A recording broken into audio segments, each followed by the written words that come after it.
가이사의 것은 가이사에게, 이런 제목으로 하나님 말씀을 전하겠습니다. 사내들인의 종교적 권력가들은 점점 더 조급해지고 있었습니다. 예수 그리스도께서는 당시 정치적인 메시아로 주님을 오해한 이스라엘 백성들로부터 열광적인 지지와 기대를 한 몸에 받고 계셨기 때문입니다. 유월절을 맞아 예루살렘에 모인 군중들의 이 같은 메시아에 대한 갈망은 강력한 태풍처럼 그 힘이 결집되고 있었습니다. 이렇게 유대인들이 예수 그리스도에 대해서 폭발적인 관심을 가지고 있었던 것은 그들이 얼마나 강력한 정치적 지도자에 대해서 목말라하고 있었는지를 보여주는 것이고, 다른 한편 유대주의 종교 권력가들은 이러한 민심의 간절한 소망과 기대에 전혀 부응하지 못하고 있었던 자들이었다는 것을 방증하는 것입니다. 이러한 이유 때문에 대중들의 민심은 급격히 예수께 기울고 있었고, 이에 대한 상당한 위기감을 느끼고 있었던 사내들인의 모든 권력가들은 어떻게든 백성들의 마음을 돌리기 위해서 수단과 방법을 가리지 않고 예수를 제거할 대책 마련에 혈안이 되어가고 있었습니다. 무슨 수를 써서라도 예수의 결정적 흠결을 찾아내 폭로함으로 유대인들의 마음이 예수께로부터 멀어지게 만들어야 했고, 속히 그를 제거하지 않으면 안 되는, 자신들이 도리어 몰락할 수 있는 이 위기의 상황 속에서 그들은 계속해서 예수님께 접근을 하고 자기들의 뜻을 이루기 위해서 애를 쓰고 있었던 이런 상황이었습니다. 사내들인의 구성원은 사두개인이 가장 많았고, 다음은 바리새인, 그 다음은 서기관 순서였습니다. 이들은 차례대로 예수님께로 나와서 예수님께 질문을 던지게 되었고, 주님께서는 그들을 계속해서 상대하게 되시는데, 오늘의 본문에는 바리새인들과 헤롯 당의 사람들과 대면하시는 모습이 기록되어 있는 것을 볼 수 있습니다. 13절을 보면, 그리고 그들이 바리새인들과 헤롯 당원들 중에서 어떤 자들을 그에게 보낸다. 그들이 그를 말로 책 잡으려고 라고 기록이 되어 있습니다. 사내들인은 바리새인과 헤롯 당 중에 일부를 예수님께로 보냈다라고 했습니다. 누가복음 20장 20절은 같은 시점에 대해서 이렇게 기록을 하고 있습니다. 이에 저희가 엿보다가 예수를 총독의 치리와 권세 아래 붙이려 하여 정탐들을 보내어 그들로 스스로 의인인 채 하며 예수의 말을 책잡게 하니. 자, 그들은 분명한 의도를 가지고 예수님께 접근하고 있었습니다. 그것은 예수님께로부터 무엇인가 위법적인 말을 이끌어내서 곧바로 이것을 빌라도 총독에게 고소하기 위함이라는 것을 알 수 있습니다. 그러니까 이러한 사악한 목적을 가지고 그들은 이렇게 예수님을 정탐하기 위해서 나왔던 것입니다. 사내들은 사법권이 없었기 때문에 예수님을 처형할 수 있는 그런 힘이 없었습니다. 그러니 로마의 법에 위배되는 불법한 점을 발견해서 로마의 법에 따라서 그를 반란죄로 엮어서 처형하기 위해 그들은 그런 의도를 가지고 이제 예수님께 접근을 해오고 있었던 것입니다. 바리새파와 헤롯 당은 평상시에는 서로 원수지간이었습니다. 유대주의 분파들은 절대로 하나가 될 수 없는 자들이었습니다. 그들은 서로를 경멸하고 혐오하는 자들이었습니다. 헤롯 당은 세속적인 조직으로 헤롯 왕가를 지키고 로마의 충성, 로마의 황제에게 충성을 다하는 자들이었고, 바리새파는 유대주의 정통파로 율법을 매우 중시하는 그런 종교적 그룹이었습니다. 그들은 서로 얼굴을 마주보고 연합할 일이라고는 전혀 없었던 그런 자들이었습니다. 그러나 지금 그들은 함께 한 가지 공동의 목적을 가지고 긴밀하게 움직이고 있었습니다. 정통파 유대주의자들과 정치적으로 헤롯 안티파스를 비호하는 세력이 연합을 했다는 것은 예수님을 신학적으로 그리고 정치적으로 문제를 삼아 이중적으로 예수님을 이 올가미에 씌우려고 하는 이런 의도를 가진 것으로 볼 수 있는 것입니다. 유대주의의 신학적 입장에서 단죄를 함으로 예수님을 향하던 민심을 돌리든지 아니면 로마의 법을 어긴 것으로 예수님을 정죄받게 해서 그를 제거하든지 그들은 이러한 치밀한 목적을 가지고 예수님께로 나아왔던 것입니다. 악인들은 언제나 공동의 유익이 있을 때 도저히 함께할 수 없는 그런 관계도 서로 함께 일을 도모하고 모의하고 연합합니다. 이것이 악인들의 특징입니다. 그러나 의인은 아무리 자신에게 유익이 된다 하더라도 악인과는 절대로 연합하지 않습니다. 그것은 의인들의 양심이 그것을 허락하지 않기 때문입니다. 그래서 단호한 모습으로 그들이 하나님께 속한 자들임을 증명하게 되는 것입니다. 시편 1편 1절은 복 있는 사람은 악인의 꾀를 쫓지 아니하며 죄인의 길에 서지 아니하며 오만한 자의 자리에 앉지 아니하고 라고 분명히 말씀하고 있지 않습니까? 책 잡으려 하여 라고 번역된 원문의 아그리오라는 단어는 사냥을 뜻하는 아그라에서 유래된 단어로 이것은 덫을 놓아서 사냥을 하는 것을 가리킵니다. 그러므로 이들은 지금 예수님께 덫을 함정을 파서 거기에 걸려들게 하기 위한 악한 의도를 가지고 주님께 나아왔다는 사실을 알 수 있는 것입니다. 14절에서 15절을 보겠습니다. 그래서 그들이 그에게 와서 말한다. 선생님이여 우리가 알았습니다. 당신은 참되시고 당신은 아무에게도 꺼리지 않으신다는 것을 참으로 당신은 사람들의 얼굴을 보지 않으십니다. 다만 진리 위에 하나님의 도를 가르치십니다. 가이사에게 세금을 바치는 것이 합법적입니까? 혹은 아닙니까? 우리가 바칠까요? 혹은 우리가 바치지 말까요? 그러나 그가 그들의 위선을 아시고 그들에게 말씀하신다. 왜 너희가 나를 시험하느냐? 너희는 한 데나리온을 내게 보도록 나에게 가져오라. 이렇게 기록이 되어 있습니다. 바리새인과 헤롯 당이 예수님께로 나와서 예수님께 사용한 호칭과 그 말의 내용을 보십시오. 그들은 선생님이여 이렇게 불렀습니다. 그리고 이어서 주님은 참되시다라고 표현합니다. 누구의 눈치도 보지 않는 소신 있는 분이시고 외모만으로 사람을 절대 보지 않으시며 오직 진리 위에서 하나님의 도를 가르치시는 훌륭한 랍비시라고 그들은 이렇게 주님을 한껏 지켜 세우고 있었습니다. 말씀드린 바대로 이것은 그들이 그렇게 주님을 진실로 존경한다는 그분을 인정한다는 의미가 아니라 이제 그들이 요구하는 질문에 대해서 명확한 답변을 그들이 요구하고 이것을 회피하지 못하도록 유도하기 위함이라는 것을 알 수 있습니다. 그러니까 속으로는 예수를 죽일 기회를 호시탐탐 노리는 자들이 겉으로는 온갖 가문이설로 아첨과 아부를 떨고 있었던 것입니다. 하와를 유혹하던 사탄을 보십시오.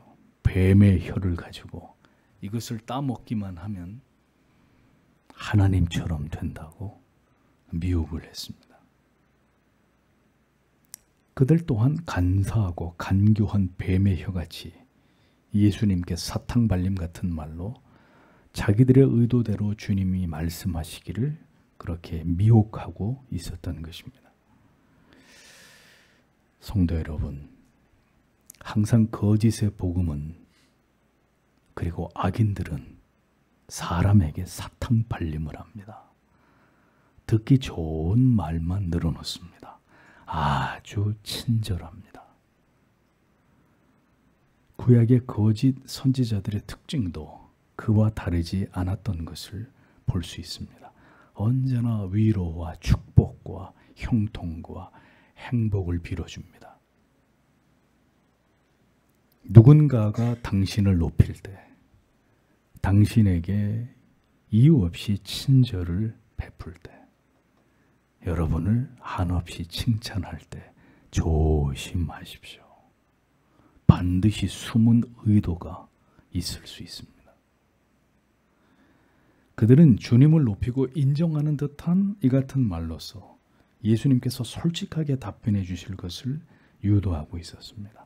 당신은 참으로 진실된 사람이고 이 시대에 흔치 않은 바른 양심과 공평무사하고 정의로운 분이라는 걸 우리는 잘 알고 있습니다. 그러니 어느 누구의 눈치도 보지 마시고 진실만을 말해 주십시오. 예수님을 인정하는 것이 아니라 이런 말로 예수님이 그들이 원하는 덫에 걸려들기를 바라고 있었던 것입니다. 과도한 칭찬은 결국 내가 원하지 않는 말을 나로 하여금 하게 만듭니다. 내가 원하지 않는 결정을 내리게 만들어버립니다. 사탄 마귀가 당신을 넘어뜨리고자 할 때 잊지 마십시오. 끝없는 칭찬과 찬사를 보낼 것입니다. 당신을 한껏 높여줄 것입니다. 그리고 다음 순간 하나님과 분리되도록 쉬 벗어날 수 없는 깊은 죄악 가운데 여러분들을 처박아 놓도록 만들 것입니다. 왜 신자가 불신자와 결혼을 하게 될까요? 왜 신자가 불신자와 손을 잡고 사업을 하는 일이 버젓이 일어납니까? 왜 아주 신실해 보이던 신자가 이단에 넘어가는 이런 일들이 일어나겠습니까? 모두 미혹되었기 때문입니다. 입안의 혀처럼 거부할 수 없는 말과 특별한 애정을 쏟아부어서 그들을 굳게 신뢰하도록 만들었기 때문입니다. 그러니 여러분을 높이는 말과 엄지손가락을 들어주는 인정해주고 칭찬하는 말에 속지 마십시오. 조심하십시오. 아무런 의도 없이 세상이 그리스도인들과 교회를 높이는 일은 절대로 일어나지 않습니다. 항상 여러분을 칭찬하던 사람들이 결국 배신을 하고 등에 칼을 꼽는 것입니다. 그것이 이 세상의 악랄한 악인들의 수법이란 말이죠. 자, 그들은 이제 본론을 얘기합니다. 그들은 가이사에게 세금을 바치는 것이 가한지 불가한지를 예수님께 질문했습니다. 가이사에게 세금을 바치는 것에 대해서 이스라엘 백성들은 매우 이것을 싫어하고 기피했습니다. 이스라엘을 침공한 족국에게 치욕적으로 세금을 바치는 일이었기 때문에 이것을 좋아하는 유대인들은 아무도 없었습니다. 그래서 당시 동족에게 세금을 징수하는 세리들을 이스라엘이 짐승처럼 취급한 거예요. 버러지처럼 취급한 이유가 거기에 있었던 것입니다. 따라서 만약 예수께서 세금을 바치라고 하면 유대인들의 민심이 예수께로부터 급격히 돌아설 수 있는 상황이었을 것이고, 반대로 세금을 바치지 말라고 주님이 말씀을 하시면 이것은 로마의 법을 정면으로 위배하게 되는 문제가 되는 것이었습니다. 예수님은 지금 함정에 빠지시게 된 것입니다. 여기서 말하는 세금 캔소스는 모든 유대인 성인 남녀가 한 데나리온씩 로마에 바치던 인두세를 가리키는 것으로, 이 세금은 이스라엘이 로마의 속국임을 상기시키게 하기 위한 매우 굴욕적인 제도였습니다. 이스라엘 사람들은 이 같은 이유로 세금을 내는 것을 아주 싫어했고 치욕스럽게 여기고 있었던 것입니다.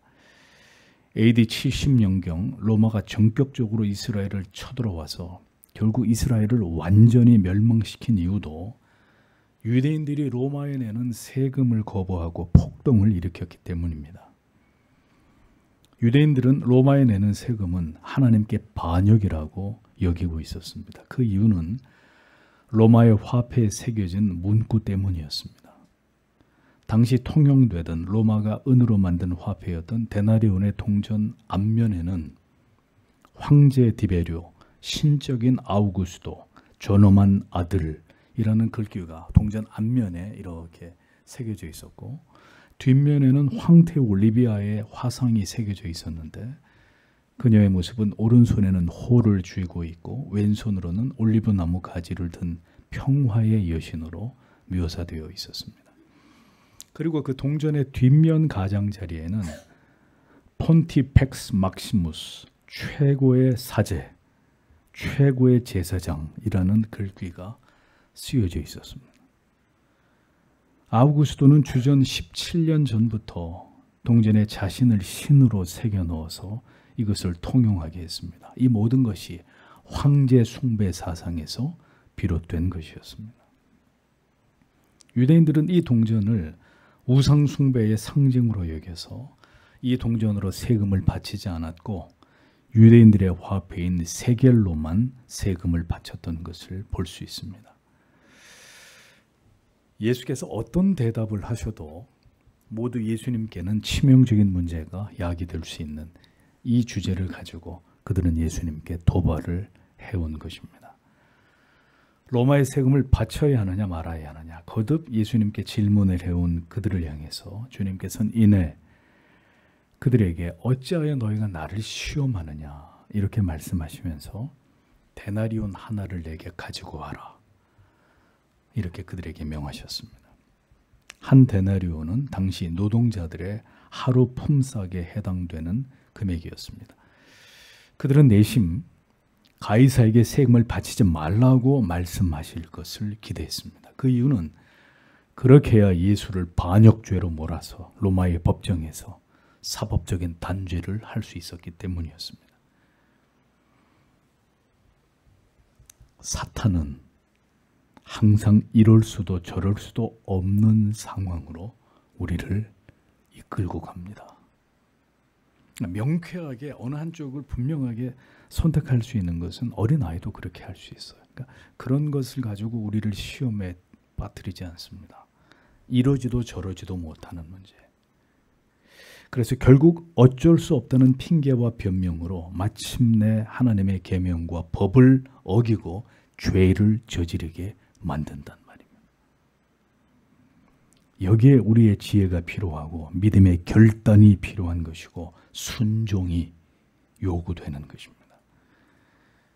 예수님은 그들에게 한 데나리온을 가져오라고 말씀하셨습니다. 앞서 말한 바대로 유대인들이 이 데나리온이라는 화폐를 싫어했기 때문에 아마도 그들은 황급히 데나리온을 찾아왔을 것으로 보입니다.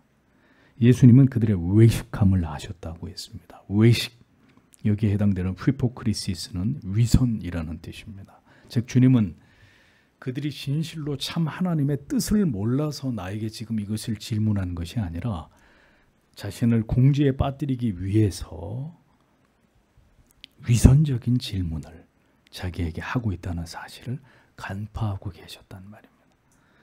누가복음 20장 23절에 그 관계를 아시고 라고 기록되어 있고 마태복음 22장 18절에는 저희의 악함을 아시고 라고 표현하고 있습니다. 그들의 불순한 숨겨진 의도를 이미 훤히 주님은 꿰뚫어 보고 계셨다는 것입니다. 16절에서 17절을 보겠습니다. 그러자 그들이 가져왔다. 그래서 그는 그들에게 말씀하신다. 이 초상과 그 글이 누구의 것이냐? 그러자 그들이 그에게 대답했다. 가이사의 것입니다. 그러자 예수께서 그들에게 말씀하셨다. 너희는 가이사의 것들을 가이사에게 돌려주라. 그리고 하나님의 것들을 하나님께 돌려주라. 그러자 그들이 그에 대해서 몹시 놀라기 시작했다. 이렇게 기록되어 있습니다. 그들이 예수님께 한 데나리온을 대령했습니다. 그러자 주님은 그 은화를 가리켜 그 화폐에 새겨진 인물과 글귀가 누구의 것이냐라고 되물으셨습니다. 그러자 그들은 가이사의 것입니다 라고 대답을 합니다.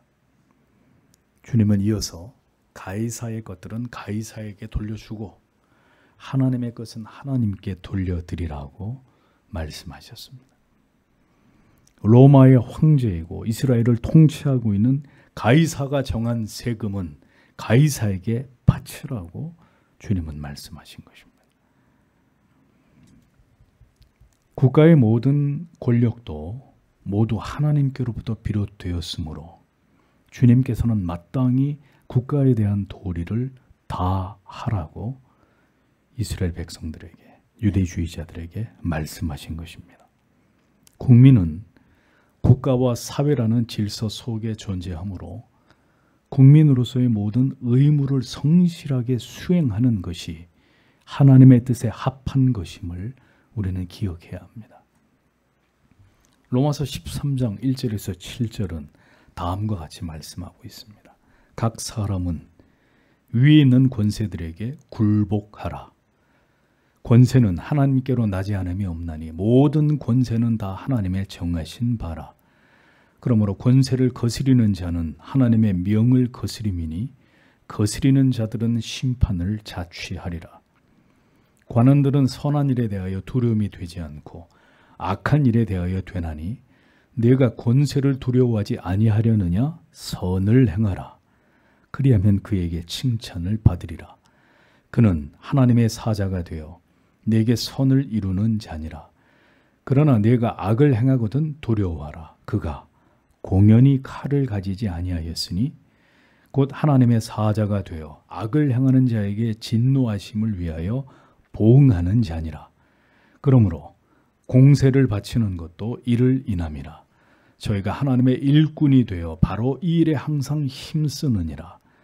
모든 자에게 줄 것을 주도해 공세를 받을 자에게 공세를 바치고 국세를 바칠 자에게 국세를 바치고 두려워할 자를 두려워하며 존경할 자를 존경하라 라고 로마서는 기록하고 있습니다.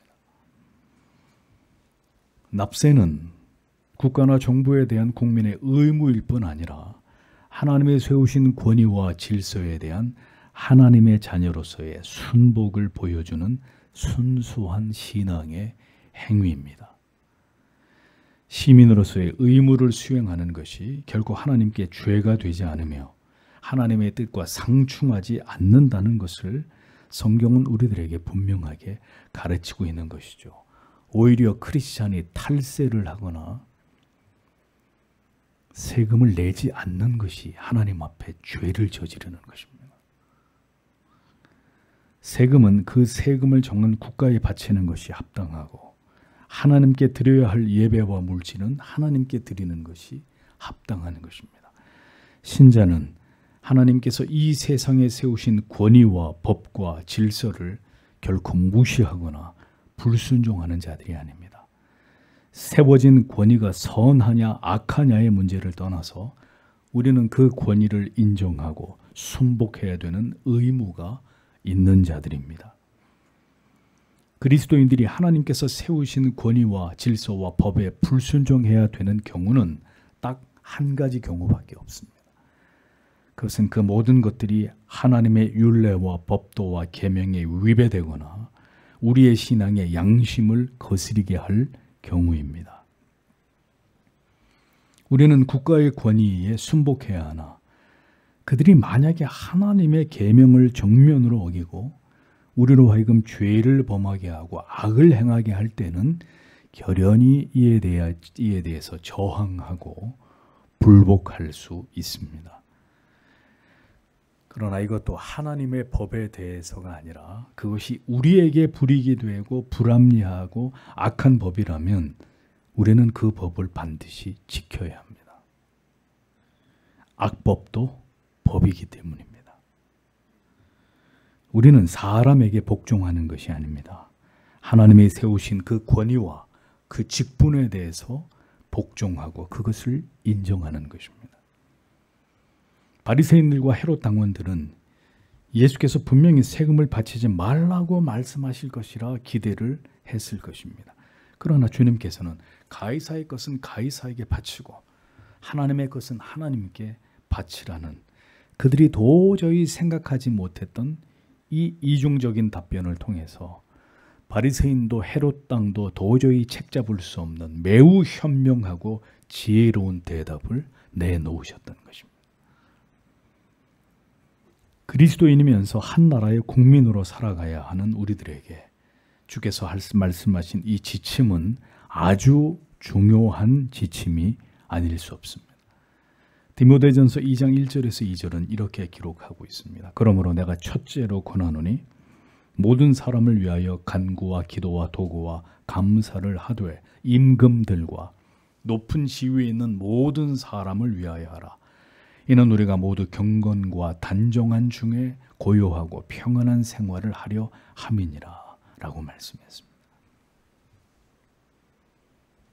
모든 세속의 정권도 악한 권세도 하나님께로부터 비롯되는 것입니다. 하나님의 뜻을 이루기 위해서 그 모든 것을 하나님께서 섭리하시고 허용하십니다. 베드로전서 2장 13절 14절에서도 이렇게 말씀합니다. 인간의 세운 모든 제도를 주를 위하여 순복하되 혹은 위에 있는 왕이나 혹은 악행하는 자를 징벌하고 선행하는 자를 포상하기 위하여 그의 보낸 방백에게 하라.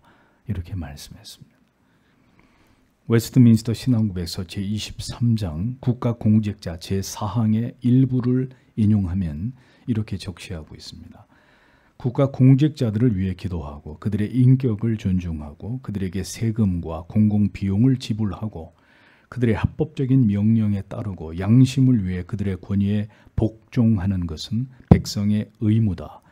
믿음이 없거나 종교가 다르다고 해서 국가 공직자의 정당하고 합법적인 권위를 무시하거나 사람들이 그들에게 복종하는 것을 방해해서는 안 된다라고 명시하고 있습니다. 하나님은 이 세상의 모든 정부와 정권을 세우십니다. 모든 공직은 하나님께서 임명하시는 것입니다. 그러므로 그들이 그 직분을 어떻게 감당했는지에 대해서는 반드시 하나님의 지엄하신 심판이 그들에게 있을 것입니다. 다만 국민은 그들의 직위와 직분을 존중하고 그들의 결정이 하나님의 법에 위배되지 않을 때 그것을 따르고 이행해야 될 의무가 분명히 존재하는 것입니다. 하나님께서는 악한 통치자를 세우실 수도 있고 악한 자들을 통해서 국가가 운영되도록 섭리하실 수도 있습니다. 이것은 하나님의 백성들에게는 불행한 일이고 고통스러운 일이지만 하나님께서는 이렇게 악한 정부를 통해서 그 죄악된 백성들을 심판하실 수 있다라고 칼빈은 기독교 강요 제20장 국가 통치에서 설명하고 있습니다. 또한 악한 독재자를 할지라도 신자는 그 권위에 복종하고 순종해야 된다고 칼빈은 강조합니다. 그것이 하나님의 자녀이며 한 국가의 국민으로서의 의무라고 설명하고 있습니다. 그러나 다시 강조하지만 그러한 악한 정치적 지도자를 존중하고 복종하되 모든 것에 관해서 그렇게 해야 된다는 것은 아닙니다. 역사 속에서 국가의 권력이 하나님의 뜻과 법을 거스려 악마화되었던 일은 여러 차례에 걸쳐서 일어났던 일들이었습니다. 로마는 네로에서부터 시작해서 디오클레티아누스까지 250년 동안 10명의 황제를 통해서 이 긴 시간 동안 기독교인들을 잔인하게 처절하게 핍박하고 박해를 가했습니다. 2차 세계대전 당시 아돌프 히틀러는 수백만 명의 유대인들을 학살했습니다. 그 뒤를 이어 이오시프 스탈린의 소비에트 연방, 마오쩌둥의 중화인민공화국, 폴포트의 크메룰루즈 같은, 그리고 북한의 김정은이 같은 무신론적 공산 정권들이 피비린내 나는 대학살극을 역사를 통해 써내려갔고 그 일은 지금도 계속되고 있습니다. 사탄의 힘에 놀아나듯한 부패한 악의 도구로 국가의 권력이 사용된 예들을 우리는 역사를 통해서 분명히 볼 수 있습니다. 이것은 명백하게 반성경적인 죄악들입니다. 그래서 칼빈은 기독교 강요에서 하나님이 세우신 정부의 가장 중요한 역할 가운데 하나가 무엇이냐? 인간의 생명의 존엄성을 보호하고 유지하고 존속하는 일이다 라고 분명히 밝히고 있습니다. 따라서 만약에 정부가 독일이나 소련, 중국, 북한처럼 집단 학살과 같은 악을 저지르게 된다면 그러한 정부는 정당한 이유 없이 인간의 생명을 말살함으로 사탄적인 죄악을 범한 악의 집단으로 전락하게 되는 것입니다. 국가가 만약 생명의 존엄성을 보호하지 않고 낙태를 상시 허용하는 법을 통과시키거나, 상시 허용이란 말이 무슨 뜻인지 아십니까? 10달을 다 채운 아기도 엄마 뱃속에서 끄집어내서 죽이는 겁니다. 이 법을 추진하고 있습니다. 또 차별금지 법안 같은 반성경적인 법안을 통과시켜서 하나님이 세우신 절대적 질서와 원리를 무너뜨리려 한다면 교회는 마땅히 이에 대해 저항하고 하나님께서 국가에게 부여하신 권한을 잘못 사용하고 있음에 대해서 항거해야 합니다. 정부는 사유재산을 보호해야 될 중요한 사명이 있습니다. 그런데 사유재산을 인정하지 않고 그것을 국가가 탈취하거나 몰수하는 세법을 제정해서 이것을 평등이라는 이름으로 합리화하여 부를 강제적으로 재분배하려는 행위는 도둑질에 해당되는 범죄 행위가 되는 것입니다. 예를 들어서 한 반에 A학점을 맞은 학생과 D학점을 맞은 학생이 있는데 이 둘 다에게 C학점을 주고 같은 원리로 모든 학생들에게 동일한 원리로 점수를 부여하게 되면, 자, 성도 여러분, 이것이 평등입니까? 시험을 잘 보기 위해 코피를 흘리면서 밤을 지새워가면서 공부를 한 학생과 그렇지 않은 학생이 모두 평균값으로 점수를 받는 것이 올바르고 정직한 분배이고 이것이 성경의 원리라고 말할 수 있습니까? 평등과 형평성은 전혀 다른 개념이고, 이런 식의 분배 정책은 하나님께서 국가에 부여한 권력을 그릇되게 남용하는 결과를 가져오게 됩니다. 국가가 돈이 많은 사람들이나 재벌의 소유를 강제로 빼앗아서 다시 분배를 한다고 하고 설령 이 일을 투표에 붙여서 결정을 한다고 해도 이것은 모두 도둑질입니다. 이것은 사회주의나 공산주의, 전체주의 사회에서나 가능한 일이죠. 국가가 모든 제도와 법을 그렇게 만들어가는 것은 하나님이 주신 권력을 남용하는 것이고 악을 행하는 것입니다. 그리스도인들은 이러한 일들을 결코 지지하거나 동조해서는 안 됩니다. 하나님이 주신 권력을 이용해서 다른 사람의 것을 빼앗는 일은 도둑질과 살인의 죄를 범하는 죄입니다. 그리스도인들은 이런 일들을 반대해야 합니다. 이러한 제도와 법을 만드는 일에 대해서 저항해야 합니다.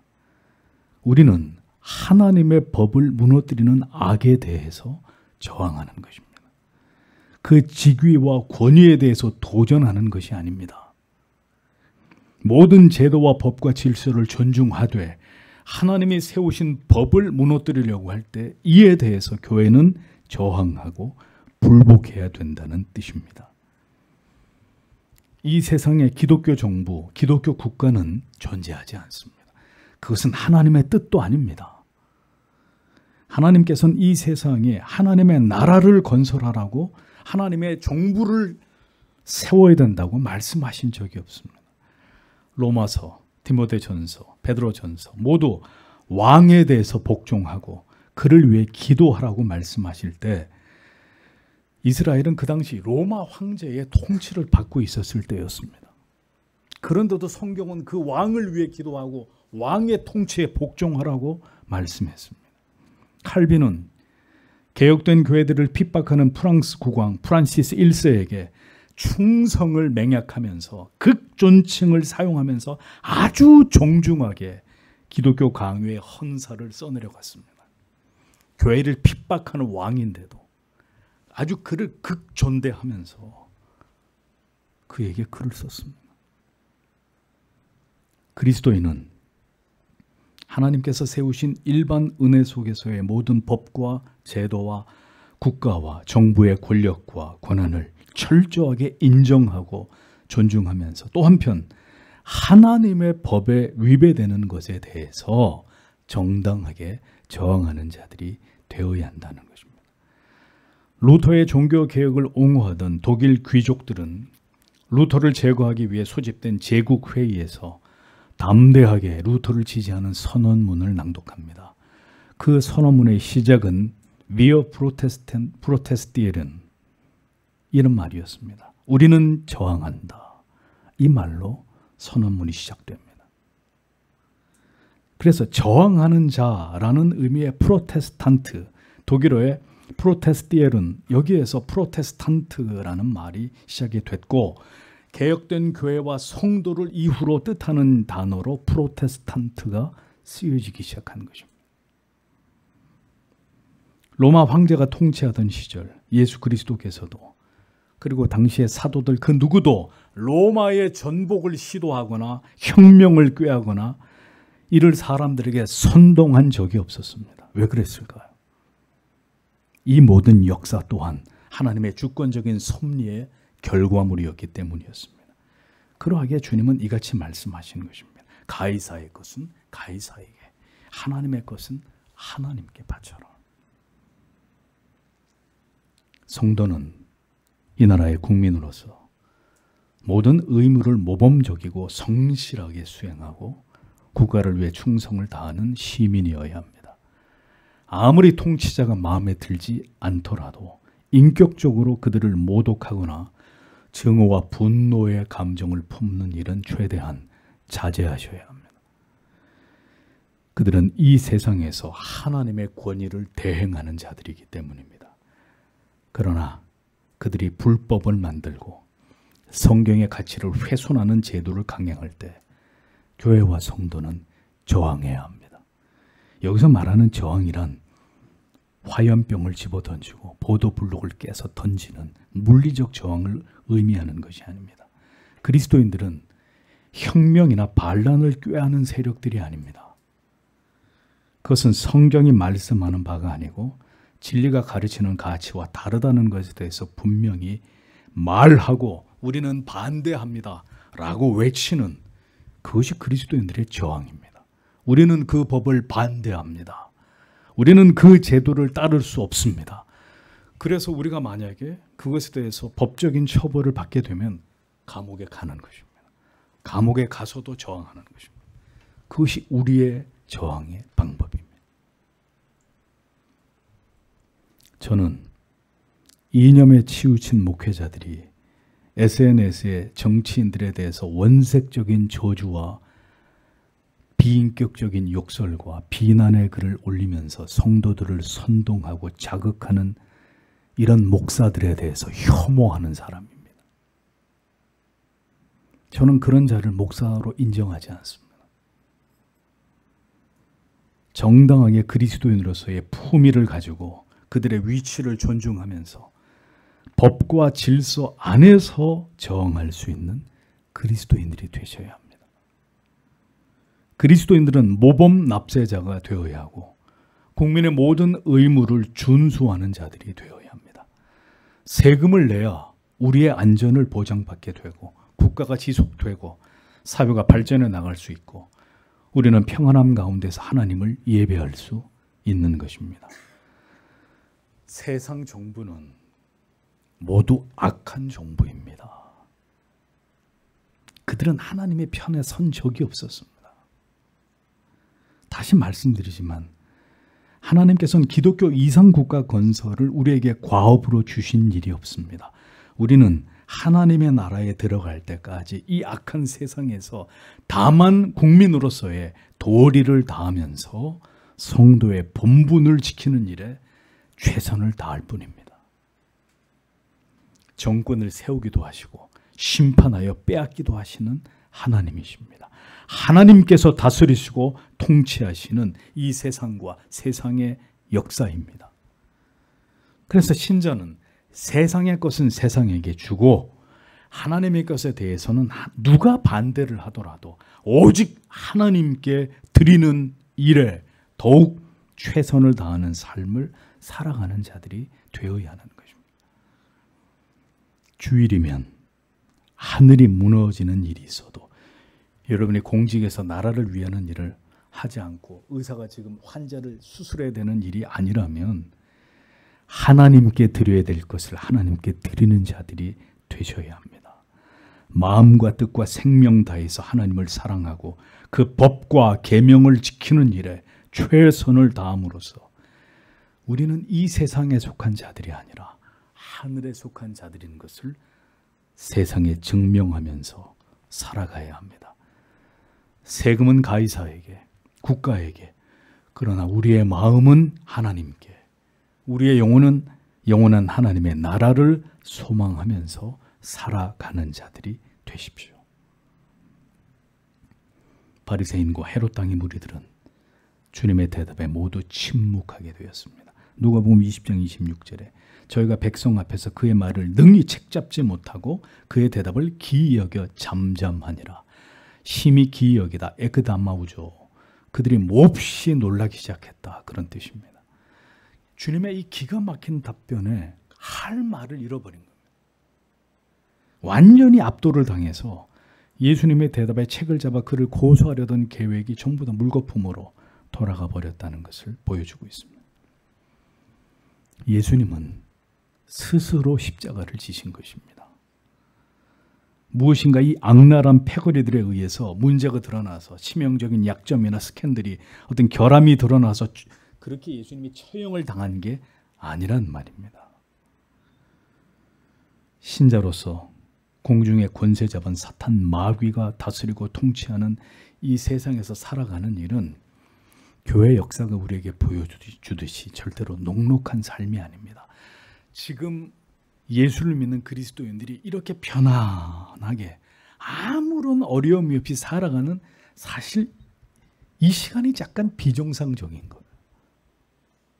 성경의 모든 그리스도인들, 교회사 속에 참된 하나님의 교회와 성도들은 모두 다 핍박과 환난을 겪었습니다. 우리 부모님의 세대, 그 조부모님의 세대도 마찬가지입니다. 지금 우리 시대만 한 7, 80년 동안 이 자유와 풍요와 번영을 누리고 있습니다. 비정상적인 것입니다. 오히려 지금처럼 고요하고 평화로운 것이 이상한 것이고, 이런 평안과 자유의 때에 항상 교회는 부패했고 타락했던 것을 역사는 우리들에게 교훈하고 있지 않습니까? 성도 여러분, 작은 회유에도 쉬 넘어가고 하나님의 계명과 법을 우습게 어기는 우리들이 과연 진리 때문에 박해와 핍박을 받는 그 자리를 감당할 수 있을까요? 작은 것에도 그냥 우리 믿음을 팔아버리고 믿음의 자리를 내어주는 우리들이 주를 위해서 생명을 내놓을 수 있을까요? 작은 불이익과 갈등조차도 해결하지 못해서 항상 타협하고 넘어지고, 그리스도인이라고 하면서도 여전히 세속적인 가치관과 이념에 경도되어서 올바른 진리를, 하나님의 뜻을 분별하지도 못하는 자들이 이 마지막 때에 온 세상을 휩쓸 비진리, 반복음의 인본주의 사상의 쓰나미를 어떻게 감당하시려고 합니까? 작은 싸움에서 승리해 나가지 못하면 큰 싸움에서는 싸워보지도 못하고 백기를 들게 돼 있는 거예요. 작은 싸움에서 승리해야 큰 싸움에도 호기롭게 용감하게 붙어서 그 싸움에서 승리할 수 있는 것이지, 작은 것에서 다 내주는 사람들이 어떻게 마지막 때 영적인 피 흘리며 싸워야 되는 전쟁에서 그 전쟁을 감당할 수 있겠느냐 말이죠.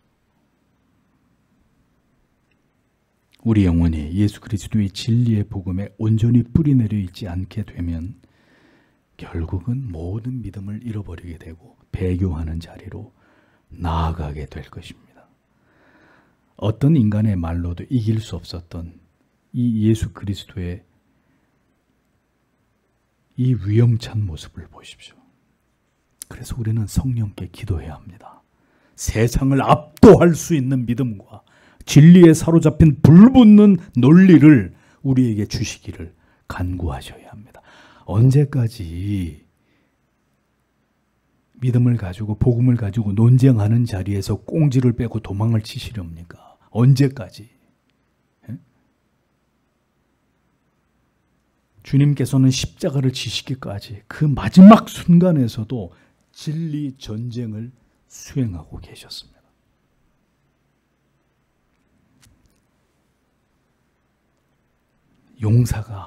용사가 없는 이 시대의 교회입니다. 정말 진리의 용장들이 일어나서 사탄 마귀의 오금을 저리게 만들어야 되는데 이제 그런 시대는 다시 오지 않을까 걱정이 됩니다. 우리는 이 사악한 시대 속에, 이 혼란 속에서 무엇에 창념하고 있고, 여러분은 불신의 모든 사상과 철학과 이념과 싸울 어떤 지성적 신앙적 준비와 훈련이 되어가고 계신지를 돌아보셔야 합니다. 복음을 믿고 따라가는 것은 거기까지 우리에게 이것을 요구하는 것입니다.